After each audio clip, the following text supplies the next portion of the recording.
ಗೃಹಲಕ್ಷ್ಮಿ ಗೃಹಜ್ಯೋತಿ ಜನರಿಗೆ ಪರಿಷ್ಕರಣೆ ಶಾಕ್ ಎದುರಾಗಿದೆ. 17 ಜಿಲ್ಲೆಗಳಲ್ಲಿ 1.1 ಲಕ್ಷ ಫಲಾನುಭವಿಗಳಿಗೆ ಬಿಗ್ ಶಾಕ್ ಇದೀಗ. ಗೃಹಲಕ್ಷ್ಮಿ ಗೃಹಜ್ಯೋತಿ ಫಲಾನುಭವಿಗಳಿಗೆ ಬಿಗ್ ಶಾಕ್. 1.1 ಲಕ್ಷ 17 ಜಿಲ್ಲೆಗಳಲ್ಲಿ. ಹಿಂದೆ ಚೆಕ್ ಮಾಡಿಕೊಳ್ಳಿ, ನಿಮಗೆ ಗೃಹಲಕ್ಷ್ಮಿ ಬರ್ತಿದ್ಯಾ ಅಂತ ವಿಪಕ್ಷಗಳ ಬಾಯಿಗೆ ಆಹಾರವಾದ ಗ್ಯಾರಂಟಿ ಗುದ್ದಾಟಗಳು. ಕಾಂಗ್ರೆಸ್ ಸರ್ಕಾರದ ವಚನ ಭ್ರಷ್ಟ ಅಸಲಿ ಬಣ್ಣ ಬಯಲಾಗಿದೆ. ಯಾವ ಷರತ್ತು ಇಲ್ಲ, ಪ್ರತಿ ಮನೆಯೊಡತಿಗೆ 2,000 ರೂಪಾಯಿ ಅಂತ ಹೇಳಿತ್ತು. ಈಗ ಗೃಹಲಕ್ಷ್ಮಿಯಿಂದ 1.1 ಲಕ್ಷ ಮಹಿಳೆಯರು ಔಟ್ ಆಗಿದ್ದಾರೆ. ಮಹಿಳೆಯರ ಕಿವಿಗೆ ಹೂವಿಟ್ಟ ಸರ್ಕಾರದ ನೈಜ ಮುಖ. ಬಯೋಮೆಟ್ರಿಕ್ ಸರ್ವರ್ ಪ್ರಾಬ್ಲಮ್, ಹೀಗೆ ರಗಳೆ ಹೇಳಿ ಬಡವರ ಹೊಟ್ಟೆಯ ಮೇಲೆ ಕಾಂಗ್ರೆಸ್ ಹೊಡೆಯುತ್ತಾ ಇದೆ. ಎಲ್ರಿಗೂ ಕೂಡ ಗ್ಯಾರಂಟಿ, ಎಲ್ರಿಗೂ ಕೂಡ 2,000 ರೂಪಾಯಿ ಸಿಗುತ್ತೆ. ಕೈ ಸರ್ಕಾರದ ದ್ರೋಹ ರಾಜ್ಯದ ಜನತೆ ನೋಡ್ತಿದ್ದಾರೆ. ಎಕ್ಸ್ ಖಾತೆ ಮೂಲಕ ಸರ್ಕಾರದ ವಿರುದ್ಧ ಜೆಡಿಎಸ್ ಕಿಡಿಯನ್ನ ಕಾಡ್ತಾ ಇದೆ.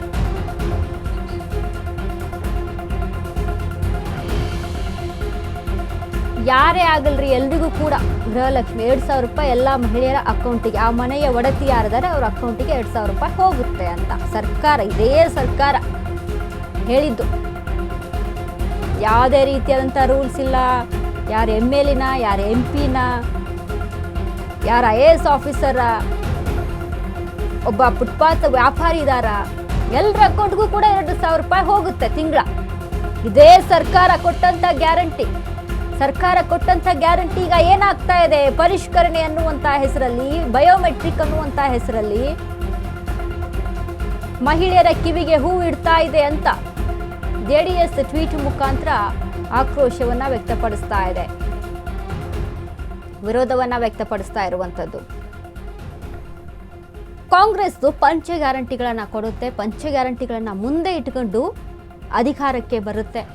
ಜನ ಏನೋ ಒಂದು ಕೊಡ್ತಾ ಇದ್ದಾರಪ್ಪ, ಅನುಕೂಲ ಆಗುತ್ತೆ ಅನ್ನುವಂಥ ನಿಟ್ಟಿನಲ್ಲಿ, ಬದಲಾವಣೆ ಏನಾದರೂ ಆಗುತ್ತಾ ಅನ್ನುವಂಥ ನಿಟ್ಟಿನಲ್ಲಿ ಕಾಂಗ್ರೆಸ್ ಪಕ್ಷವನ್ನು ಆಯ್ಕೆ ಮಾಡ್ಕೊಂಡು ತೆಗೆದುಕೊಂಡು ಬರ್ತಾರೆ.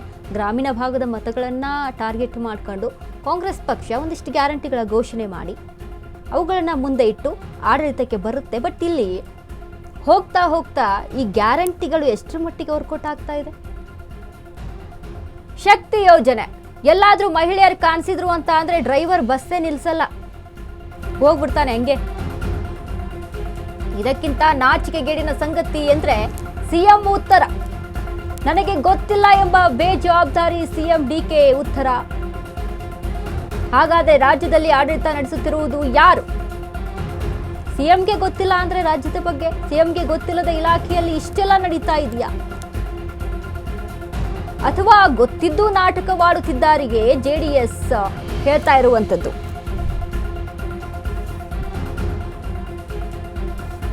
$5,000 ಕೋಟಿ ತಮ್ಮ ಮತಕ್ಕಾಗಿ ಮಹಿಳೆಯರನ್ನ ಯಾಮಾರಿಸಿದ ಕಾಂಗ್ರೆಸ್ ಅಂತ ಅಧಿಕಾರ ಸಿಕ್ಕ ಮೇಲೆ ಅನರ್ಹರು ಎಂದು ಬೀದಿಗೆ ತಳ್ಳುವುದು ಎಷ್ಟರ ಮಟ್ಟಿಗೆ ಸರಿ? ಯಾವ ರೀತಿಯ ಮಹಿಳಾ ಸಬಲೀಕರಣ ಇದು ಅಂತ ಜೆಡಿಎಸ್ ಕಿಡಿಯನ್ನ ಕಾರ್ತಾ ಇದೆ ಟ್ವೀಟ್ ಮುಖಾಂತರ.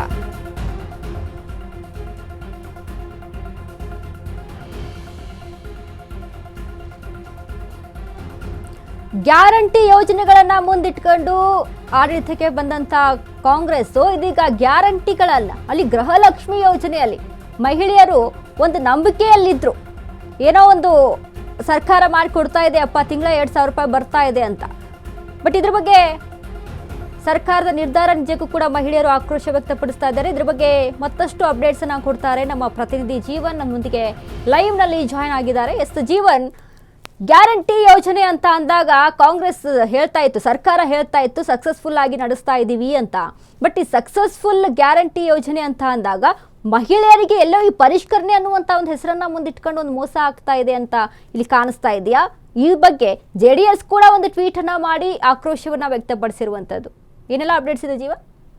ವನಿತಾ, ಏನು ಈ ಒಂದು ಗ್ಯಾರಂಟಿ ಯೋಜನೆಗಳು ಕಾಂಗ್ರೆಸ್ ಸರ್ಕಾರ ಅಧಿಕಾರಕ್ಕೆ ಬಂದಾಗಿನಿಂದ ಅನ್ನೋದಕ್ಕಿಂತ ಏನು ಕಾಂಗ್ರೆಸ್ ಸರ್ಕಾರ ಗ್ಯಾರಂಟಿಗಳಿಂದಲೇ ಅಧಿಕಾರಕ್ಕೆ ಬಂತು ಅಂತ ಹೇಳಿದ್ರೆ ತಪ್ಪಾಗ್ಲಿಕ್ಕಿಲ್ಲ. ಯಾಕಂದರೆ ಗ್ಯಾರಂಟಿ ಸರ್ಕಾರವನ್ನು ಏನು 5 ಗ್ಯಾರಂಟಿಗಳನ್ನ ಕೊಡ್ತೀವಿ ಅಂತ ಹೇಳಿದ್ರು ರಾಜ್ಯ ಸರ್ಕಾರ, ಅಂದರೆ ಏನು ಕಾಂಗ್ರೆಸ್ ಸರ್ಕಾರ ಏನು ಹೇಳಿದ್ರು, ಆ ಒಂದು 5 ಗ್ಯಾರಂಟಿಗಳನ್ನು ಕೂಡ ಸರ್ಕಾರ ಏನೊಂದು 136ರ ಪೂರ್ಣ ಫಲಿತಾಂಶವನ್ನು ತಗೊಂಡ ಮೇಲೆ ಎಲ್ಲ ಜನರಿಗೂ ಕೂಡ ಏನೊಂದು ಗ್ಯಾರಂಟಿಗಳನ್ನ ಘೋಷಣೆ ಮಾಡಿದಂಥದ್ದು. ಗ್ಯಾರಂಟಿಗಳು ಪ್ರತಿಯೊಬ್ಬರಿಗೂ ಸಿಗಬೇಕು ಅನ್ನೋ ಒಂದು ನಿಟ್ಟಿನಲ್ಲಿ ಮೊದಲಿನಿಂದಲೂ, ಅಂದರೆ ಅಧಿಕಾರಕ್ಕೆ ಬಂದಾಗೇ ಎಲ್ಲ ಗ್ಯಾರಂಟಿಗಳನ್ನೂ ಕೂಡ ಏನೊಂದು ಘೋಷಣೆಗಳನ್ನ ಮಾಡಿದ್ದು. ಇನ್ನು ಎಲ್ಲ ಫಲಾನುಭವಿಗಳು ಯಾರಿದ್ದಾರೆ ಆ ಒಂದು ವಿಚಾರದಲ್ಲಿ ಗ್ಯಾರಂಟಿಗಳು ಎಲ್ಲ ಫಲಾನುಭವಿಗಳು ತಲುಪ್ತಿದೆ ಅನ್ನೋ ಒಂದು ವಿಚಾರವನ್ನು ಎಲ್ಲ ಕಡೆ ಅವರು ಕೂಡ ಒಂದು ಏನೊಂದು ಪಾಪ್ಯುಲರೈಸ್ ಆಗಬೇಕು ಅಂತ ಸರ್ಕಾರ ಮುಂದಿನ ಬರೋ ನಿಟ್ಟಿನಲ್ಲೂ ಕೂಡ ಈ ಒಂದು ವಿಚಾರಗಳನ್ನ ಎಲ್ಲ ಏನೊಂದು ಮುಂದೆ ಗ್ಯಾರಂಟಿ ಈಗಷ್ಟೇ ಅಲ್ಲ, ಈ ಗ್ಯಾರಂಟಿಗಳೇನು ಬರ್ತಿದ್ದಾವೆ ಮುಂದಕ್ಕೂ ಇರ್ತವೆ ಅನ್ನೋ ಒಂದು ವಿಚಾರಗಳನ್ನ ಅವರು ಕೂಡ ಪಬ್ಲಿಷ್ ಮಾಡೋವಂಥದ್ದು. ಈ ಒಂದು ಸಂದರ್ಭದಲ್ಲಿ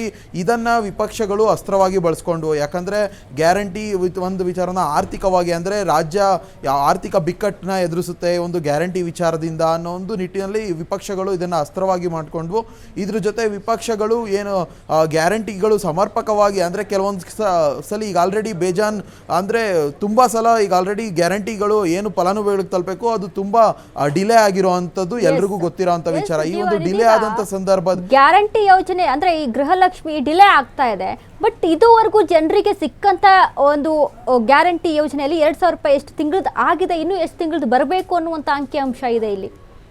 ಸದ್ಯ ಇನ್ನು 3 ತಿಂಗಳ ಗ್ಯಾರಂಟಿ, ಅಂದರೆ ಗೃಹಲಕ್ಷ್ಮಿ ಏನು ಯೋಜನೆಯನ್ನು ಕೊಟ್ಟಿದ್ದಾರೆ 3 ತಿಂಗಳ ಹಣ ಬಿಡುಗಡೆ ಆಗಬೇಕಾಗಿರೋದು. ಆದರೆ ಈ ಒಂದು ಸಂದರ್ಭದಲ್ಲಿ ಪರಿಷ್ಕರಣೆ ಅನ್ನೋ ಒಂದು ನೆಪ ಇಟ್ಕೊಂಡು ಬಯೋಮೆಟ್ರಿಕ್ ಆಗಿರ್ಬೋದು, ಮತ್ತಷ್ಟು ಇನ್ನೊಂದು ಪರಿಷ್ಕರಣೆಗಳಾಗಬೇಕು, ಇನ್ನೊಂದು ಡೆತ್ ಆಗಿರೋರ್ಗೂ ಕೂಡ ಈ ಒಂದು ಗೃಹಲಕ್ಷ್ಮಿ ಹಣ ಹೋಗ್ತಿದೆ ಅನ್ನೋ ಒಂದು ನಿಟ್ಟಿನಲ್ಲಿ ಪರಿಷ್ಕರಣೆ ಆಗಬೇಕು ಅನ್ನೋ ಒಂದು ಪರಿಷ್ಕರಣೆ ಮಾಡಲಿಕ್ಕೆ ರಾಜ್ಯ ಸರ್ಕಾರ ಮುಂದಾಗಿರುವಂಥದ್ದು. ಈ ಒಂದು ಸಂದರ್ಭದಲ್ಲಿ 1 ಲಕ್ಷದ, ಅಂದರೆ 1.1 ಲಕ್ಷ ಜನರಿಗೆ ಈಗ ಸದ್ಯ ಗೃಹಲಕ್ಷ್ಮಿ ಹಣ ತಲುಪೋದಿಲ್ಲ ಅನ್ನೋ ಒಂದು ಮಾಹಿತಿ ಸಿಗ್ತಾ ಇರೋವಂಥದ್ದು ವನಿತಾ. ಈ ಒಂದು ಸಂದರ್ಭದಲ್ಲಿ ಇದನ್ನೇ ಕೆಲವೊಂದು ವಿಪಕ್ಷಗಳು ಅಸ್ತ್ರ ಮಾಡ್ಕೊಂಡಿರೋದು. ಯಾಕಂದರೆ ಸ್ಟಾರ್ಟಿಂಗಲ್ಲೂ ಮೊದಲೇ ಹೇಳಿದಾಗೆ ಇದೊಂದು ಗ್ಯಾರಂಟಿ ಯೋಜನೆಯನ್ನು ಎಲ್ಲರೂ ಕೂಡ ಆರ್ಥಿಕವಾಗಿ ಹೊರೆ ಆಗುತ್ತೆ ಅನ್ನೋ ಒಂದು ನಿಟ್ಟಿನಲ್ಲಿ ಎಲ್ಲರೂ ಕೂಡ ವಿರೋಧಿಸ್ತಾನೆ ಬಂದರು. ಆದರೆ ಬೇರೆ ರಾಜ್ಯಗಳಲ್ಲೂ ಕೂಡ ಗ್ಯಾರಂಟಿಗಳನ್ನ ತಂದರು. ಬಟ್ ಆದ್ರೂ ಇಲ್ಲಿ ನಮ್ಮ ರಾಜ್ಯದಲ್ಲಿ ಏನಿದೆ, ಈ ಒಂದು ರಾಜ್ಯಕ್ಕೆ ಹೊರೆ ಆಗುತ್ತೆ, ಆರ್ಥಿಕವಾಗಿ ಯಾವುದೇ ರೀತಿಯಾದಂತಹ ಪ್ಲ್ಯಾನನ್ನು ಮಾಡ್ಕೊಂಡಿಲ್ಲ ಅನ್ನೋ ಒಂದು ಅಂಶವನ್ನು ಮೆನ್ಷನ್ ಮಾಡ್ತಿರುವಂಥದ್ದು ವಿಪಕ್ಷಗಳು. ಆದರೆ ಈ ಒಂದು ಸಂದರ್ಭದಲ್ಲೇ ಈ ರೀತಿಯಾದ ಪರಿಷ್ಕರಣೆಗಳು